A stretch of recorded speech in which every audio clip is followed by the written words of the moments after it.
Hi friends, good morning. Mini blue day 6 ಆಗಿರುತ್ತೆ. Please support ಮಾಡಿ, like ಮಾಡಿ ನನ್ನ ಪೇಜಸ್ಸು. ಇವತ್ತಿನ ಮಾರ್ನಿಂಗ್ ರುಟೀನ್ ನಂದು ದೋಸೆ ಮಾಡೋಣ ಅಂದ್ಕೊಳ್ತಾ ಇದ್ದೀನಿ. ದೋಸೆ ಜೊತೆ ಚಟ್ನಿ, ಇನ್ಸ್ಟೆಂಟ್ ದೋಸೆ ಇಟ್ಟಿಲ್ಲ, ಅದಕ್ಕೋಸ್ಕರನೇ ಇವತ್ತು ರಾಗಿ ಮತ್ತು ರವೆ ಒಂದು ಸ್ವಲ್ಪ ಗೋಧಿ ಹಿಟ್ಟು ಮಿಕ್ಸ್ ಮಾಡಿಕೊಂಡು ಇನ್ಸ್ಟೆಂಟಾಗಿ ದೋಸೆ ಮಾಡೋಣ ಅಂತ. ಪ್ಲಸ್ ಉಪ್ಪು ಹಾಕ್ಬಿಟ್ಟು ಅದನ್ನು ಮಿಕ್ಸ್ ಮಾಡಿಬಿಟ್ಟು ದೋಸೆ ಅದಕ್ಕೆ ಇಕ್ಕಿದ್ರೆ ಅದ್ರ ಜೊತೆಗೆ ನಾವು ನಾರ್ಮಲಾಗಿ ದೋಸೆ ಹೇಗೆ ಹಾಕ್ತೀವಿ ಆ ಥರ ಯೂಸ್ ಮಾಡ್ಕೋಬೋದು. ತುಂಬ ಚೆನ್ನಾಗಿರುತ್ತೆ. ಅದ್ರ ಜೊತೆ ಈ ಚಟ್ನಿನೂ ಮಾಡ್ಕೋಬೋದು.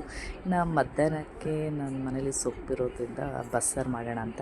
ಬಸ್ಸಾರು ತುಂಬ ಚೆನ್ನಾಗಿರುತ್ತೆ, ಮುದ್ದೆ ಜೊತೆ ಎಲ್ಲ ತಿನ್ಬೋದು. ಇನ್ನೊಂದು ವಿಷಯ ಹೇಳ್ತಾ ಇದ್ದೀನಿ, ಯಾರ ಬಗ್ಗೆನೂ ಯೋಚನೆ ಮಾಡೋಕ್ಕೆ ಹೋಗಬೇಡಿ. ಇದು ನಮ್ಮ ಲೈಫು, ನಮ್ಮ ಡಿಸಿಷನ್ನು, ನಮ್ಮ ಫೋಕಸ್, ನಮ್ಮ ಗೋಲ್ ಬಗ್ಗೆ ನಾವು ಫೋಕಸ್ ಮಾಡಬೇಕು. ಒಟ್ಟು ಬೇರೆಯವ್ರ ಬಗ್ಗೆ ಯೋಚನೆ ಮಾಡ್ಕೊತಾ ಇದ್ದರೆ ನಮ್ಮ ಲೈಫೆಲ್ಲ ಹಾಳಾಗೋಗುತ್ತೆ ಆಯಿತಾ. ದಯವಿಟ್ಟು ಆದಷ್ಟು ನಮ್ಮ ಬಗ್ಗೆ ನಾವು ಯೋಚನೆ ಮಾಡಬೇಕು, ಬೇರೆಯವ್ರ ಬಗ್ಗೆ ನಾವು ಯೋಚನೆ ಮಾಡೋದು ಬೇಡ. ಬೇರೆಯವ್ರು ಯೋಚನೆ ಮಾಡೋದೆಲ್ಲ ನಾವು ತಲೆ ಕೆಡಿಸ್ಕೊಳೋದು ಬೇಡ ಅಂತ ನಾನು ಹೇಳ್ತೀನಿ.